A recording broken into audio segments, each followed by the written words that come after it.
Hey guys, तो guys कैसे हैं आप लोग। आप लोगों का एक बार फिर स्वागत करता हूं मैं अपने इस YouTube channel pharmacist health care में। तो गाइस आप लोगों को पता ही होगा यह वीडियो केवल जानकारी के पर्पस के लिए बनाई गई है। अगर आप कोई मेडिसिन यूज़ कर रहे हैं तो सबसे पहले डॉक्टर की एडवाइस जरूर लें। So guys, in this video we will talk about treatment of malaria in adult and child. जी हाँ गाइस, हम इस वीडियो में बात करेंगे मलेरिया के इलाज के बारे में कि मलेरिया में कौन कौन सी दवाएं चलती हैं और मलेरिया कैसे होता है और कैसे पहचाने कि किसी व्यक्ति को मलेरिया हो गया है। तो गाइज हम जानेंगे इन्हीं सब बातों के बारे में। तो आपसे रिक्वेस्ट है कि वीडियो को लास्ट तक देखें ताकि आपको प्रॉपर जानकारी मिल सके।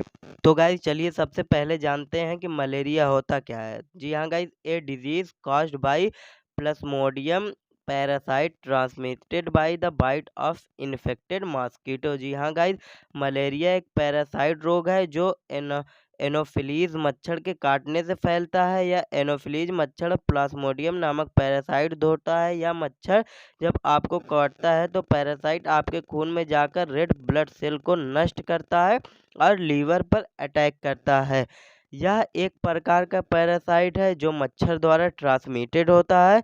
एक प्लाज्मोडियम पैरासाइट होता है या जब मच्छर के अंदर आ जाता है तो यह मच्छर जिस भी व्यक्ति को काटेगा तो उसके खून में मिल जाता है और खून में जाकर सीधे लीवर में आता है। वहां जाकर कुछ दिन तक इसकी मात्रा अधिक नहीं बढ़ती, तब तक इसके लक्षण नहीं दिखाई देते और जैसे ही इसकी मात्रा अधिक होने लगती है तो इसके लक्षण दिखाई देने लगते हैं।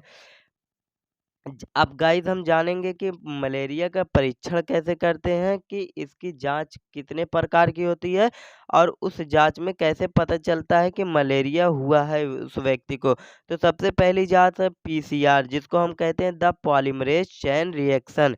और दूसरी जांच है एंटीबॉडी डिटेक्शन टेस्ट। और तीसरा है अदर टेस्ट, जिसमें लीवर और किडनी का टेस्ट होता है और उसमें उनके फंक्शन पता चलते हैं और एनीमिया के कारण पता चलता है कि उस व्यक्ति को मलेरिया हुआ है कि नहीं।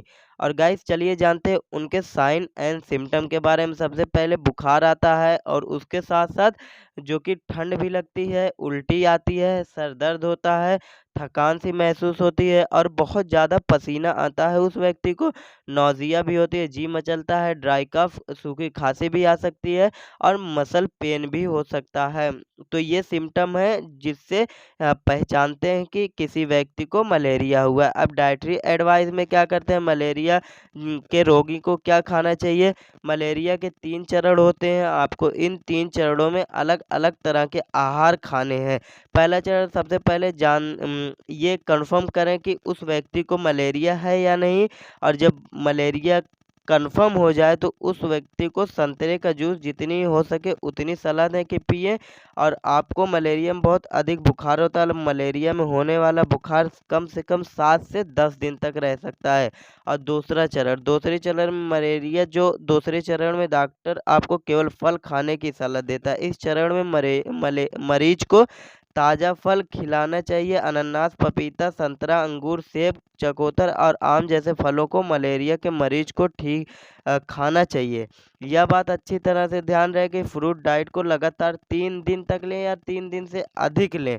और साथ में तीसरे दिन के साथ साथ उस व्यक्ति को दूध दें।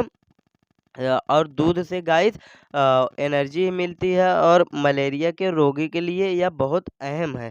और तीसरा चरण गाइस जिसमें व्यक्ति लमसम ठीक हो जाता है, लगभग वो ठीक हो जाता है और मतलब उसकी जो मलेरिया की इन्फेक्शन है उसमें सुधार आने लगता है। तो उसमें क्या दें, तीसरे चरण में जब मरीज ठीक होने लगता है तो तब उसे फल के साथ साथ सब्जी, साबुत और अनाज और सूखा मेवा दें। और गाइस ये मलेरिया के आहार चार्ट है, आप इसको स्क्रीनशॉट कर लें।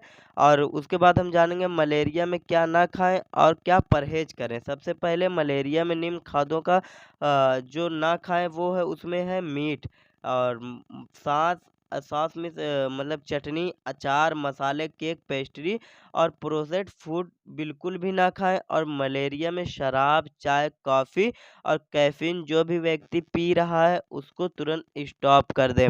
और गाइस चलिए जानते हैं कि एडल्ट में कौन कौन सी दवाइयाँ चलती हैं। जो बड़े व्यक्ति होते हैं जिनको मलेरिया होता है, सबसे पहले मैच इंजेक्शन है जो एक टाइम लगता है 5 दिन तक 2 ml के साथ, और वो भी 22 नंबर नीडल के साथ। उसके साथ गाइस कुछ दवाएं चलती हैं जैसे डोलो 650 सुबह शाम, टैबलेट एसिलॉक वो भी सुबह शाम, टैबलेट गुड सेफ। गाइस ये एंटीबायोटिक है, आप इसकी जगह सेफेक्सिम या बहुत सी एंटीबायोटिक आती हैं उसमें दे सकते हैं, बट सबसे अच्छा और सबसे सही गुड सेफ जो कि इसमें बहुत अच्छा काम करता है। और टैबलेट वर्टिगॉन ये चक्कर उक्कर के लिए दिया जाता है, टैबलेट बिकासूल और लाइकोपेन गाइस जो कि 2 चम्मच 3 टाइम ले सकता है। और टैबलेट मैच प्लस गाइस उस व्यक्ति को लेना चाहिए जिस व्यक्ति के मलेरिया कम है, और वो भी दूध के साथ ले। और उस व्यक्ति को लेना चाहिए जो ये सब इलाज कर चुके हैं, इंजेक्शन लगवा चुके हैं, फिर भी उनका बुखार नहीं जाता, तो मैच कुछ दिन तक चलता है। और चाइल्ड में क्या है, injection match 1 ml, syrup good safe जो कि 2 टाइम में 5 ml, Dolo 3 time 5 ml, syrup A to Z 2 time, और अस्थाकाइंड LS सिरप अगर बच्चे को खांसी आ रही है तो दे सकते हैं। तो guys thank you for watching my video, please like करें, सब्सक्राइब करें और बेल आइकन को दबाना ना भूलें।